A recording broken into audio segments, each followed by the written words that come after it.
certainly before training camp. So, yeah, if a player has a terrific season, I would be shocked whatsoever if they earned themselves an NFL opportunity. You know what? That gives me an idea. That's very similar. Like, just revert back to the collegiate level. That's like going to a junior college and working your way up to get, say like your bounce back, for example. Like, say you start off at a Division I college or a D2, any 4-year school, then you decide to transfer to a 2-year school or junior college, and then say you put up some spectacular numbers and you lead, if you're running back, you lead the entire, your division in rushing yards, or you're a top-tier QB, and then you eventually get recruited and get bumped back up to D1. So that's similar to that, but this is in the professional world, so kind of like triple league baseball in a way. Sure. I can kind of see that comparison. I guess the one thing that Oliver Luck made very clear to me is that the XFL is not a developmental league. And so while it's very kind of easy to see that similarity of, hey, if X player does really well, they can move up to Y league, as in the NFL. But they're not like a feeder system. So the NFL is not going to be sending guys down to the XFL, and the XFL is not going to be sending guys up to the NFL. They're two completely different entities.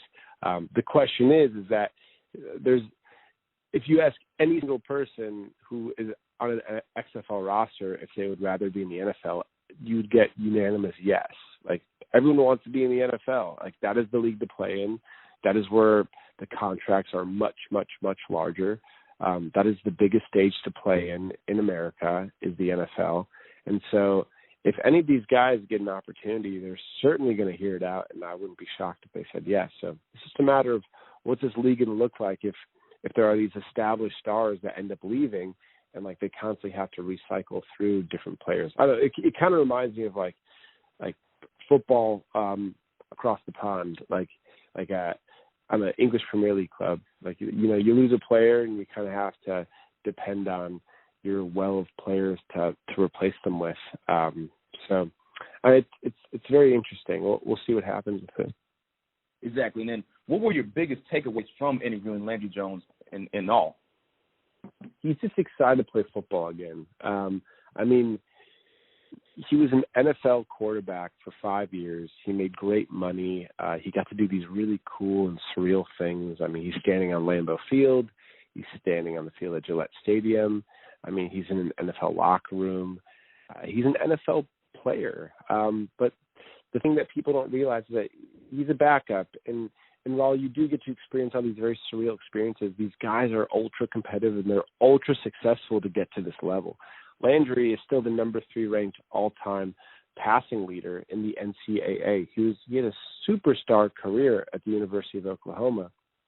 And now you bring him in the NFL, and he doesn't play at all. And these guys want to play. So it really grew frustrating and kind of miserable for Landry being in the NFL. But at the same time, there's on the other side of the coin, it's like, well, I'm in the NFL. There's no other place that a football player would rather be. So there's this weird push and pull with Landry. And so I think he's just really excited to get to play now. He really never felt like he got to show what he was capable of doing in the NFL. He only started 5 games in 5 seasons while he was in the NFL. So he's just excited to play again, and it's really fortunate for him that he's able to do it in his own backyard. It's a 40-minute drive from his house. No, it's not the Dallas Cowboys, but it's the next best thing. And who knows? This could be a really great opportunity for him, and he might stay in this league for as long as it exists. Or maybe he goes off and plays in the NFL next year, or maybe he's done with playing football after the season. There are 3 different avenues that are all very likely that he could end up going down after this season. Exactly. So it seems like the future is bright for him, just going off of what you said. So do you have any last-minute thoughts you want to provide about Landry Jones and his upcoming season when he comes off an injury, when he starts playing for the Renegades? No, I'm really excited to see what happens with this league. I got to know Landry really well, and I hope that he finds success in this league, because I know he found a lot of frustrations in the NFL. But I'm curious myself. I'm a football fan. I'm curious to see if this format is going to work. It clearly didn't work last year in the Spring Football League, the Alliance of American Football. So yeah, we'll see what happens with this, and if it works, then hopefully there are going to be some other really great stories that I'll be able to find. Well said right there. All right, Brendan. Like, it was a pleasure having you on, and then this is definitely not going to be the only time. I would definitely like to reach out to you again sometime throughout the season and see how it goes, and then we can talk about some more Renegades or just XFL as a whole and see how it goes. Yeah, for sure. Thanks for having me. Ladies and gentlemen, once again, that was Brendan Meyer. I hope you guys enjoyed my interview with him. It was very informative. So now, here's what's up next. I have plenty episodes lined up for the next week or next 2 weeks or so. So we're going to be breaking down some more XFL. We're going to be breaking down Major League Baseball and the recent trades that have been, trending in the NBA world. So those episodes are coming up next. So you don't want to miss out. Again, huge shout out to Brendan Meyer for coming on the show. And this is not the only time he's coming on. He's going to be on multiple times. So stay tuned for that. And once again, thanks for listening. And I'll see you guys very soon for the next episodes. Peace out.